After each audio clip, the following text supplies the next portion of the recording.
ससुराल की दूसरी शादी। गर्ग परिवार में नीलम अपने बेटे पवन, बेटी नेहा और पति सुरेंद्र के साथ रहा करती थी। एक दिन नीलम की पड़ोसन कांता उसके घर आती है और कहती है, कैसी हो बहन? और सुनाओ, क्या चल रहा है? आजकल तुम बाहर कम ही दिखती हो, कुछ बात है क्या? अरे नहीं नहीं, कोई बात नहीं है, सब ठीक है बहन। बस ऐसे ही बाहर कम ही मन लगता है। खैर तुम सुनाओ। ठीक लग तो नहीं रही हो, क्या बात है बताओ। पड़ोसन हूँ तुम्हारी, हो सकेगा तो मदद ज़रूर करूँगी। अरे कांता बहन, तुम तो दिल की बात पढ़ लेती हो। हाँ, थोड़ी परेशान हूँ। पवन की शादी करनी है। कोई अमीर घर की पढ़ी लिखी सुशील लड़की मिल जाए तो बहुत अच्छा रहेगा, पर आज के ज़माने में ऐसी लड़की आसानी से कहाँ मिलती है भला। बस थोड़ा इसी बात की ना टेंशन हो रही है। पवन की शादी? तुझे नहीं लगता तुझे पहले नेहा की शादी करनी चाहिए? लड़कियों की शादी जितना जल्दी हो जाए उतना अच्छा रहता है। लड़कों की तो उम्र अगर बढ़ भी जाए तो कोई बात नहीं, लेकिन बेटी की शादी में देरी नहीं करनी चाहिए बहन। अगर तू कहे तो नेहा के लिए लड़का दिखाऊं? हाँ, ये मैं भी जानती हूँ, लेकिन तुझे पता है ना, हम मिडिल क्लास लोग हैं। हम भला दहेज कहाँ से दे पाएंगे। तो यही सोचा है कि पवन की शादी किसी ऐसी लड़की से करे कि जिसके घर से मोटा दहेज आ जाए, तो उसी दहेज को मैं नेहा की शादी में दे दूंगी। अब जब तक पवन की शादी नहीं होगी तब तक दहेज नहीं आएगा, और दहेज नहीं आएगा तो नेहा की शादी मैं नहीं कर पाऊंगी। तूने तो बहुत दूर की सोच रखी है, पर चल, मैं प्रार्थना करूंगी कि तुझे कोई ऐसी बहू मिल जाए। फिलहाल तो चलती हूँ, मेरे घर मेहमान आने वाले हैं। कोई लड़की हो तुम्हारी नज़र में तो बताना ज़रूर, बस मोटा दहेज लाने वाली हो। न जाने किस बेचारी के कर्म फूटेंगे जो इसके घर की बहू बनेगी है। कांता वहाँ से चली जाती है और फिर पवन आ जाता है। तब नीलम कहती है, बेटा तू मेरा प्यारा बेटा है ना? माँ, क्या हुआ? फिर कोई लड़की देखी है? अरे बेटा, लड़की तो कई देखी है, लेकिन तू किसी को पसंद कर ले जिससे तेरी शादी करवा दूँ। कम से कम मेरा नहीं तो अपनी कंवारी बहन का तो सोच। वो कब तक घर पर बैठी रहेगी? ऐसे क्या अच्छा लगता है? अरे माँ, आपको नेहा की शादी की जल्दी है तो पहले उसी की शादी करा दो ना। अरे बेटा, पहले शादी तो तेरी ही होगी। तू क्यों नहीं कर लेता शादी? क्या दिक्कत है तुझे, आखिर बता मुझे। अरे मम्मी, क्या आप हर समय शादी शादी करती रहती हो? जब मेरा मन होगा तब मैं कर लूँगा। और मैंने सुना आप कांदा चाची से क्या कह रही थी। एक बात जान लो, मैं ना दहेज लूँगा और ना मैं दहेज दूँगा। मैं दहेज के सख्त खिलाफ हूँ, तो मेरी शादी में दहेज के सपने तो देखना ही मत। अरे तेरे दहेज के खिलाफ होने से क्या होता है? ये समाज का नियम है, सभी दहेज लेते हैं और देते हैं। कल को नेहा की शादी होगी तो हमें दहेज देना ही पड़ेगा ना। कभी सोचा है तूने अपनी बहन के बारे में कि उसकी शादी कैसे होगी? माँ, तुम तो रहने ही दो। हाँ हाँ, हम तो बुरे ही होते हैं ना, जो अपने बच्चों का अच्छा सोचते हैं। पवन अपनी माँ की इस बात का कोई जवाब नहीं देता और वहाँ से चला जाता है। तभी नीलम सुरेंद्र को देखकर कहती है, सुना आपने? आपका बेटा कैसी बातें कर रहा है। ऐसे कैसे चलेगा? उसको दहेज लेना नहीं, और नेहा की शादी में हम कहाँ से ला कर दे पाएंगे बताइए? आजकल बिना दहेज कहाँ शादी होती है।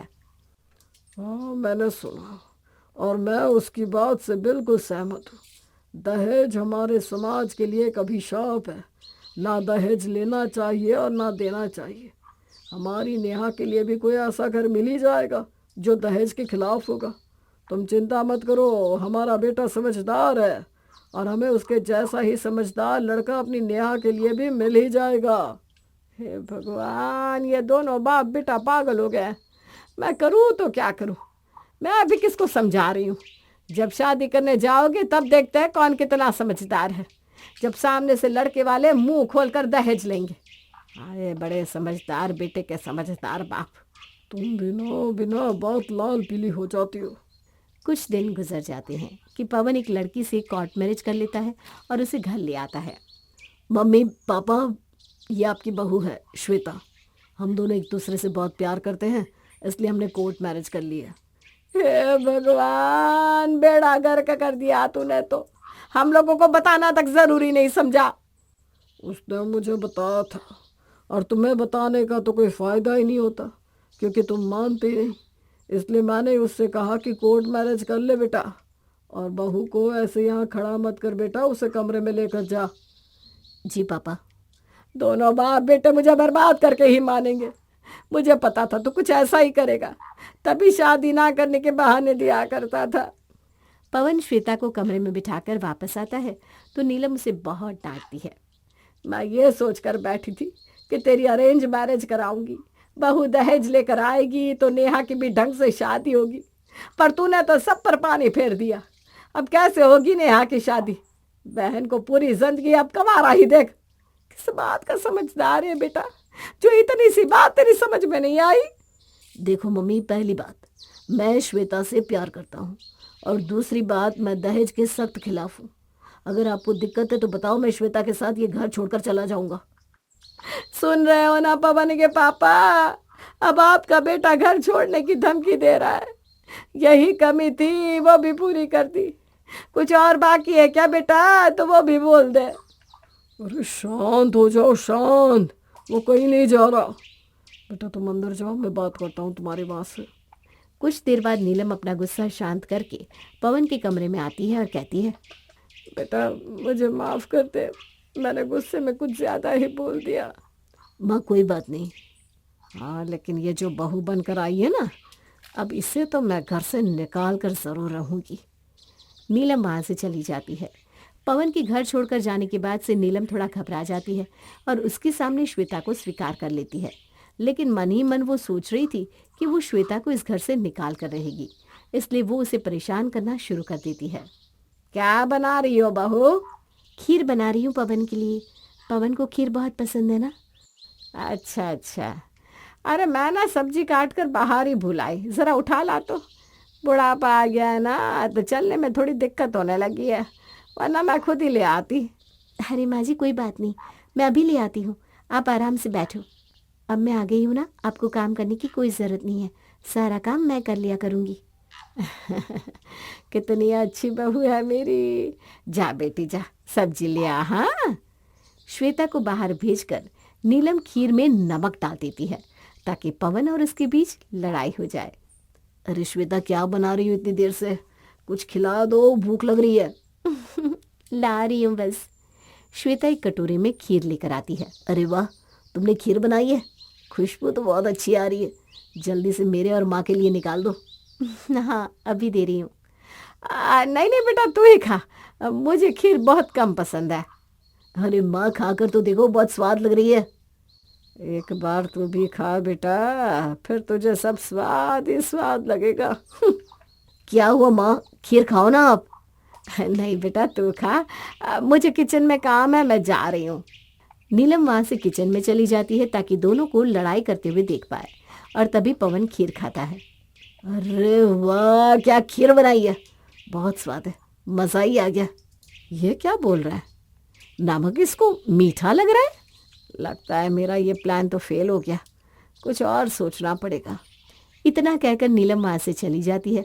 तब श्वेता भी थोड़ी सी खीर खाकर देखती है। छी छी छी, आप इसको कैसे खा रहे हैं? इसमें तो पूरा का पूरा नमक है। लेकिन ऐसा कैसे हो गया, मैंने तो चीनी ही डाली थी। अरे कोई बात नहीं, तुमने पहली बार बनाया है, इतना ही काफ़ी है। और नमक से ज़्यादा इसमें प्यार मिला हुआ है, इसलिए बहुत मीठी बनी है तुम्हारी तरह। पवन श्वेता से बहुत प्यार करता था, इसलिए ऐसी गलतियों को नज़रअंदाज कर देता था। लेकिन नीलम आए दिन कुछ न कुछ करके श्वेता को गलत साबित करने में ही लगी रहती। और एक दिन, मैंने इसके कितने काम बिगाड़े, लेकिन इन लोगों को कोई फ़र्क ही नहीं पड़ता। पता नहीं कौन सा जादू किया है मेरे बेटे पर इसने, जो इसको कुछ कहता ही नहीं। एक दिन श्वेता बाहर घर के काम से जाती है तो कांता कुछ भारी सामान उठा रही थी। श्वेता कांता की मदद कर देती है। माँ जी लाओ, सामान मैं उठा देती हूँ। अरे नहीं बेटा, मैं उठा लूँगी। अरे कोई बात नहीं, मैं भी इसी रास्ते से जा रही हूँ, इसी बहाने आपसे बातें भी हो जाएगी। अरे बेटा, तुम्हारा बहुत बहुत धन्यवाद। पर तुम हो कौन? तुम्हें यहाँ पहले कभी देखा नहीं, कहाँ रहती हो? मैं तो आपकी पड़ोसन हूँ, पवन की पत्नी हूँ। अभी कुछ वक्त पहले ही शादी हुई है हमारी। पवन की पत्नी मतलब तुम नीलम के बहू हो? नीलम तो बड़ी छुपी रुस्तम निकली, बहू ले आई और मुझे कुछ बताया तक नहीं। मैं शाम को आती हूँ तुम्हारे घर, फिर उसकी खबर लूँगी। ना कोई मिठाई ना कोई बधाई। बताओ पड़ोसन होने का क्या फ़ायदा भला। जी ज़रूर आइएगा। लाओ बेटा, अब मेरा घर आ गया, अब तुम भी अपने घर जाओ, शाम को मैं आती हूँ। हाँ। शाम में कांता जब नीलम के घर आती है। ये लो जी, तुम तो बड़ी छुपी रुस्तम निकली। अब मैं कुछ समझी नहीं, क्या कह रही हो, क्या बात है? ओहो, अब बात भी मैं ही बताऊं क्या?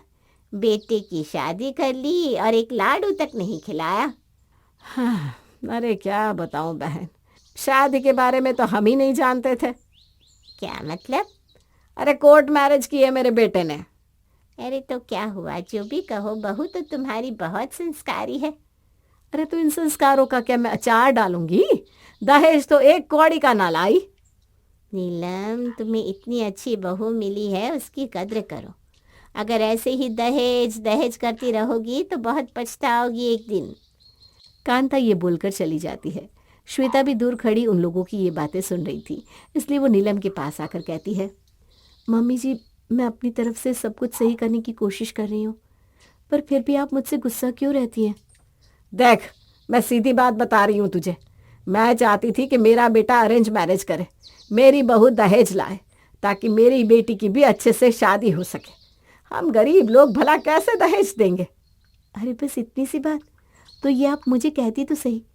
मेरी एक एफडी है 20 लाख रुपए की, मैं वो तोड़ दूंगी नेहा दीदी की शादी के लिए। आप क्यों फिक्र करती हैं? श्वेता अपनी एफडी तोड़कर नीलम को दे देती है, जिससे नीलम बहुत खुश होती है और अब वो अपनी बहू के साथ अच्छा व्यवहार करने लगती है। श्वेता इस बारे में पवन को भी बता देती है। पवन अपनी माँ की जिद जानता था, इसलिए वो कुछ नहीं कहता। आइए आइए आइए, बैठिए। कौन है मम्मी? ये शादी के लिए तुम्हारी बहन को देखने आए हैं। अच्छा अच्छा, क्या नाम है आपका? मेरा नाम पंकज है। मेरे मम्मी पापा अमेरिका में रहते हैं, इसलिए मैं ही अकेला आया हूँ नेहा को देखने। अच्छा, तो आप भी अमेरिका शिफ्ट हो जाएंगे? नहीं नहीं, मैं यहीं रहूँगा। अरे तू क्या बातें करने लग गया? पहले नेहा को तो इनसे मिल लेने दे। नेहा पंकज से मिलती है। वो दोनों एक दूसरे को पसंद कर लेते हैं और फिर पंकज नीलम से कहता है, लेकिन शादी से पहले मैं एक बात क्लियर कर देना चाहता हूँ। आप अपनी मर्जी से जो अपनी बेटी को देंगे वो तो देंगे, लेकिन उसके अलावा मैं चाहता हूँ कि आप मुझे 20 लाख रुपए दें, ताकि मैं अपना कारोबार यहाँ शुरू कर सकूँ। हाँ हाँ बेटा, हमें मंजूर है। दहेज तो हमें देना ही है। पैसे शादी से पहले दे देंगे और बाकी दहेज शादी के बाद। ऐसा है तो ठीक है, मैं चलता हूँ। जल्दी मुलाकात होगी आपसे फिर। देखा, लड़का कितना अच्छा है, नेहा के लिए बिल्कुल सही है। जब पंकज वहां से चला जाता है तो पवन कहता है, अरे मम्मी, आपने 20 लाख देने का वादा क्यों कर लिया? मैं आपको दहेज देने को मना कर रहा था और आप यहाँ इतना कैश देने को तैयार हो। हाँ नीलम, पवन सही कह रहा है, ये गलत है। हमें कोई और अच्छा लड़का मिल जाएगा अपनी नेहा के लिए। ऐसे किसी पर विश्वास करके इतनी बड़ी रकम नहीं दी जाती। इतनी मुश्किल से इतना अच्छा रिश्ता मिला, अब आप लोग बीच में टांग मत अड़ाओ। रिश्ते विश्वास से ही बनते हैं। लेकिन माँ, पहले परिवार तो देख लो। अरे नेहा को लड़के के साथ रहना है, परिवार से हमें क्या लेना देना। अब तुम लोग आगे कुछ नहीं बोलोगे? हाँ। पवन और सुरेंद्र नीलम को समझाने की बहुत कोशिश करते हैं, यहाँ तक कि नेहा भी उसे मना करती है, पर वो नहीं मानती। शादी की तैयारियां होने लगती है और फिर शादी से करीब 2 महीने पहले पंकज फिर से आता है। मैं शादी से पहले आना तो नहीं चाहता था, पर वो कारोबार शुरू करना है ना, तो सोचा पैसे ले लूँ आकर। हाँ हाँ, इसमें झिझकने वाली कोई बात नहीं है। ये लो 20 लाख। जी माँ जी, अब आप शादी की तैयारी करो। पंकज पैसे लेकर चला जाता है और गायब हो जाता है। क्या बात है मम्मी, किसे फ़ोन लगा रही हो, इतनी परेशान क्यों? अरे वो पंकज का फ़ोन कल से स्विच ऑफ आ रहा है, तो एक काम करना, उसके घर जाकर पता कर। ठीक है मम्मी। पवन पंकज को ढूंढने जाता है और वापस आकर बताता है, उस पते पर मम्मी कोई नहीं रहता। आसपास किसी को भी इस नाम के आदमी का कुछ नहीं पता। वो आदमी 20 लाख लेकर भाग गया, वो एक ठग निकला मम्मी। क्या? हे भगवान, ये क्या बोल रहा है तू? मैंने बहू के दिए हुए सारे पैसे उसे दे दिए और तू कह रहा है कि वो भाग गया। नीलम फूट फूट कर रोने लगती है। उसे अपनी गलती का एहसास हो गया था। वो पवन और सुरेंद्र से अपने किए की माफ़ी मांगती है। मैंने बहुत बड़ी गलती कर दी, आप लोगों की बात न मानकर। मुझे माफ़ कर दो। रो मत मम्मी, जो होना था सो हो गया। ये समझ लो कि एक बला थी जो टल गई। पर अब तो आप इस बात को मान लो कि दहेज लेना या देना दोनों ही गलत होते हैं। ये सब दहेज के चक्कर में ही हुआ है। हाँ बेटा, तूने सही कहा था। मुझे मेरा सबक मिल गया है कि शादी दो आत्माओं का बंधन है, न कि पैसे और दहेज का। पर अब मेरी बेटी का क्या? वो तो बेचारी बैठी सोच रही कि उसकी शादी होने वाली है। आप उसकी चिंता ना करो मम्मी। उसके लिए मेरी नज़र में एक लड़का है, संस्कारी और सुशील है, और वो लोग दहेज भी नहीं चाहते। अच्छा, ऐसा कौन लड़का है बेटा? मेरा दोस्त पूरव, वो आज आने ही वाला है। मैं आपको उससे मिलवाऊंगा। वो हमारी नेहा को बहुत पसंद करता है और उसे खुश भी रखेगा। पवन पूरव को अपने घर वालों से मिलवाता है। पूरव सबको बहुत पसंद आता है और उसकी नेहा से शादी तय हो जाती है। ये लो श्वेता, तुम्हारे 20 लाख रुपए। पंकज पकड़ा गया क्या? कहाँ मिला वो? पंकज मेरा दोस्त है और ये सारा मेरा प्लान था मम्मी को समझाने का, ताकि वो दहेज की जिद छोड़ दे और ये समझे कि दहेज कितनी बड़ी कुप्रथा है। हे भगवान, आपने इतनी लंबी चौड़ी प्लानिंग कर ली। कम से कम मुझे तो बता देते। मैं नहीं चाहता था कि कोई बात ज़रा सी भी लीक हो और प्लान बिगड़े, इसलिए मैंने किसी को भी नहीं बताया था। ये बात सिर्फ मेरे और पंकज के बीच में थी। अच्छा, वैसे आपने बहुत सही किया। अब मम्मी जी कभी भी दहेज का नाम नहीं लेंगी। कुछ ही समय बाद नेहा और पूरव की शादी हो जाती है और अपने दोनों बच्चों की शादी बिना दहेज के होते देखकर नीलम समझ जाती है कि शादी बिना दहेज के होना संभव है और सबको ऐसा ही करना चाहिए। उस चाय वाली आंटी को तो मैं छोड़ूंगी नहीं। 12 रुपए की चाय में उसने एक इलायची का दाना तक नहीं डाला। अब देखो कल मैं उसका क्या हाल करती हूँ। चेतना की आवाज सुनकर उसके माता पिता वहां आ जाते हैं।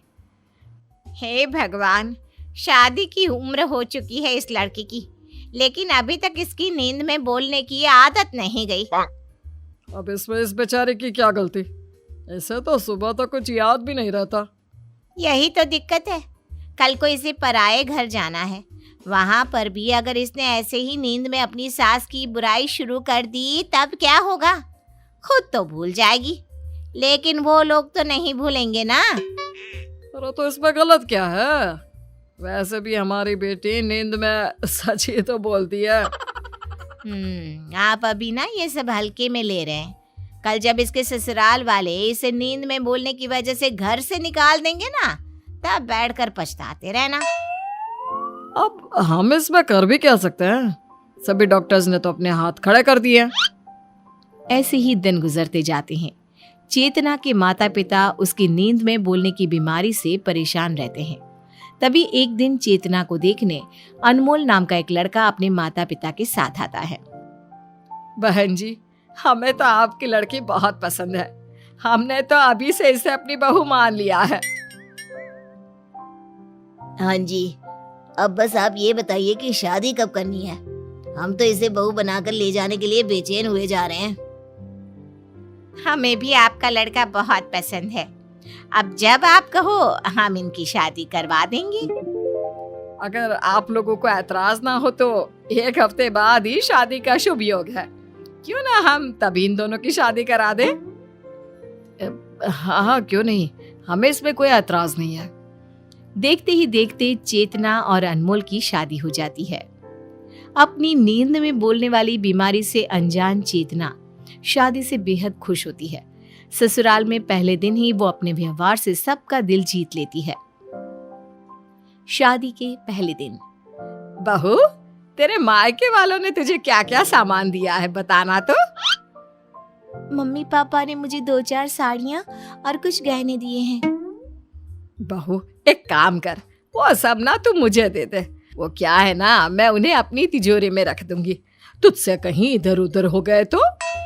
चेतना अपनी सास के इरादों को समझ जाती है, लेकिन वो कुछ ना बोलकर गहने देना ही उचित समझती है। ये लीजिए मम्मी जी, मायके से मुझे यही सब मिला है। अच्छा किया बहू जो तूने मुझे ये सब सौंप दिया। अब सुन, ये सब तू अपने मायके वालों को मत बताना। घर की बात तो घर में ही रहनी चाहिए ना। जी मम्मी जी, आप चिंता मत कीजिए, मैं उन्हें कुछ नहीं बताऊंगी। चल, अब तू अपने कमरे में जाकर सो। हाँ बेटा। सास की बात मानकर बबीता अपने कमरे में चली जाती है। रात में अनमोल और चेतना साथ में ही सोए होते हैं। इतने में चेतना फिर से नींद में बोलना शुरू कर देती है और इस बार वो किसी और की नहीं बल्कि अपनी सास की ही बुराइयां शुरू कर देती है। मेरी लालची सास ने मेरे सारे गहने ले लिए। माँ पापा ने कितने प्यार से मुझे वो सब दिया था। मेरी सास इतनी लालची होगी इसका तो मुझे अंदाजा ही नहीं था। चेतना की आवाज सुनकर अनमोल की नींद खुल जाती है। वो बिस्तर से उठकर चेतना की तरफ देखता है। ये चेतना नींद में क्या बोले जा रही है? मेरे मायके से इतना दहेज मिलने के बाद भी उस खुसड़ बुढ़िया का पेट नहीं भरा।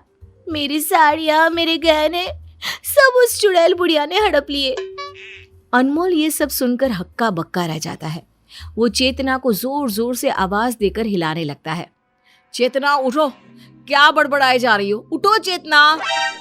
अनमोल चेतना को उठाने की भरपूर कोशिश करता है लेकिन उठना तो दूर, चेतना टस से मस तक नहीं होती। अंत में थक हार कर वो अपने दोनों कानों में रुई डालकर सो जाता है और अपनी नींद में बोलने की आदत से अनजान चेतना बेफिक्र होकर पूरी रात भर बोलती रहती है। अगले दिन सुबह, मम्मी जी, आज मेरी पहली रसोई है, खाने में क्या बनाऊं? अरे जो तेरा मन हो कुछ भी बना दे अच्छा सा। वैसे अनमोल कहाँ है? उठा नहीं अभी तक? नहीं मम्मी जी, वो तो ऐसे घोड़े बेचकर सो रहे हैं जैसे रात भर सोए ही ना हो। इतना कहकर चेतना रसोई में खाना बनाने के लिए चली जाती है। थोड़ी देर में अनमोल भी उठकर बाहर आ जाता है। अरे क्या हुआ अनमोल? इतनी देर तक तो तू कभी सोया नहीं, फिर आज कैसे इतनी देर तक सोता रह गया? अब क्या बताऊं माँ, पूरी रात चेतना ने सोने ही नहीं दिया। वो रात भर। इससे आगे कि अनमोल कुछ कहता उससे पहले ही दुष्यंत बोल उठता है। ये सब बातें कौन बताता है नालायक? अरे पापा, पहले मेरी पूरी बात तो सुन लो। आप जिसे अपनी बहू बनाकर घर लाए हो ना, वो कल पूरी रात नींद में आप लोगों को गालियां दे रही थी। गालियां? लेकिन क्यों? अरे वो सब तो आप माँ से ही पूछो। इन्होंने बेचारी के सारे गहने जो ले लिए थे, तो नींद में वो गाली ही देगी ना इन्हें। अब काम भी तो ऐसा ही किया है इन्होंने। हाँ? अरे तो मैंने कौन सा बहू से जबरदस्ती गहने मांगे थे? अरे वो तो मैंने सोचा कि जब मैं अपने गहने तिजोरी में संभाल रही हूँ तो बहू से भी पूछ लेती हूँ। बबीता की बात अभी पूरी ही हुई थी कि तभी वहाँ चेतना सभी के लिए खीर लेकर आ जाती है। ये लीजिए मम्मी जी, मैंने आप सबके लिए खीर बनाई है। वाह चेतना, ये सही है। कभी शोला तो कभी शबनम। क्या मतलब? मतलब ये कि कल रात भर तो तुम मम्मी को गालियां दे रही थी, कोस रही थी, और अब ऐसे खीर खिला रही हो जैसा तुम इनसे कितना प्यार करती होगी। ये आप क्या कह रहे हैं? मुझे कुछ समझ में नहीं आ रहा। मेरा बेटा बोल रहा है कि कल पूरी रात तुम मुझे गालियां दे रही थी। क्या ये सच है बहू? मम्मी जी, भला मैं आपको गालियां क्यों दूंगी? ऐसा तो मैं सपने में भी नहीं सोच सकती। सपने में ही कल तुम पूरी रात माँ को गालियां दिए जा रही थी। कभी खुसड़ तो कभी चुड़ैल बुढ़िया बोल रही थी मेरी माँ को। क्या बहू, तुझे मैं चुड़ैल दिखाई देती हूँ? और किस एंगल से मैं तुझे बुढ़िया दिखाई दे रही हूँ, जरा बताना तो। मम्मी जी, मेरा यकीन कीजिए, मुझे कुछ याद नहीं है। इतने में चेतना रोने लग जाती है। चेतना को रोता देख सभी उसे माफ कर देते हैं और हंसी खुशी बैठकर उसके हाथ की खीर खाने लगते हैं। रात में सबके पति देवता होते हैं, लेकिन मेरा पति देवता नहीं, राक्षस है, राक्षस। मन तो करता है उन्हें कच्चा चबा जाऊं। चेतना की खुसुर पुसुर की आवाज सुनकर अनमोल फिर से उठ जाता है और उसकी बातें सुनकर डर से कांपने लगता है। ये चेतना क्या बोल रही है? अभी मुझे एक दिन नहीं हुआ यहाँ आए और उस चिरकुट ने मम्मी जी से मेरी चुगली कर दी। ऐसे पति तो भगवान दुश्मन को भी ना दे जैसा मुझे दिया है। मन तो कर रहा था उनकी खीर में चीनी की जगह जहर मिला दूं। चेतना की बातों से अनमोल के पसीने छूटने लगते हैं। उसे कुछ समझ में नहीं आता कि अब वो क्या करे। वो चुपचाप बिस्तर की दूसरी साइड चद्दर से मुंह ढककर सो जाता है। अगले दिन, बहू, ये अनमोल को आजकल क्या हो गया है? सुबह के 10 बज चुके हैं लेकिन ये लड़का अभी तक उठा नहीं। जरूर मेरे खिलाफ कोई नई कहानी सोच रहे होंगे। आप उनकी टेंशन छोड़ दीजिए पापा जी, मैं आपके लिए गर्मा गर्म चाय बनाकर लाती हूँ। इतना कहकर चेतना रसोई में जा रही होती है कि तभी वहां अनमोल आ जाता है। चेतना को देखते ही अनमोल थर थर कांपने लगता है। इससे पहले कि चेतना कुछ समझ पाती, अनमोल झट से उससे 2 हाथ की दूरी पर खड़ा हो जाता है। अब इन्हें क्या हो गया? खैर, मुझे क्या। चेतना उसे नजरअंदाज करते हुए रसोई की ओर चली जाती है। क्यों बे नालायक, शादी क्या हो गई? इस घर का नियम भूल गया क्या? 10 बजे सोकर कौन उठता है? आपको बताकर क्या फायदा है? मेरी बात पर तो आपको यकीन होगा नहीं। दुष्यंत कुछ कहता, इससे पहले ही चेतना सबके लिए चाय बनाकर ले आती है। मुझे नहीं पीनी चाय। वैसे तो रोज सुबह उठकर तू चाय मांगा करता था, फिर अब क्या हो गया तुझे? माँ, मुझे इसके हाथ की चाय नहीं पीनी। क्यों? क्या मैंने इसमें आपके लिए जहर मिलाया है? तुम्हारा भरोसा नहीं है? क्या पता जहर ही मिलाया हो मेरी चाय में। अनमोल की बातों से चेतना को फिर बुरा लग जाता है। वो रोते हुए वहां से चली जाती है। ये क्या है अनमोल? चेतना बीवी है तुम्हारी, वो तुम्हें जहर क्यों देगी भला? अरे पापा, कल वो नींद में यही सब बोल रही थी, उसका क्या भरोसा? कल बोल रही थी, आज सच में जहर दे देती तो? अनमोल की बातें सुनकर बबीता आग बबूला हो जाती है और तुरंत चेतना के मायके वालों को फोन लगा देती है। नमस्कार बहन जी। नमस्कार बबीता जी, सब ठीक है ना?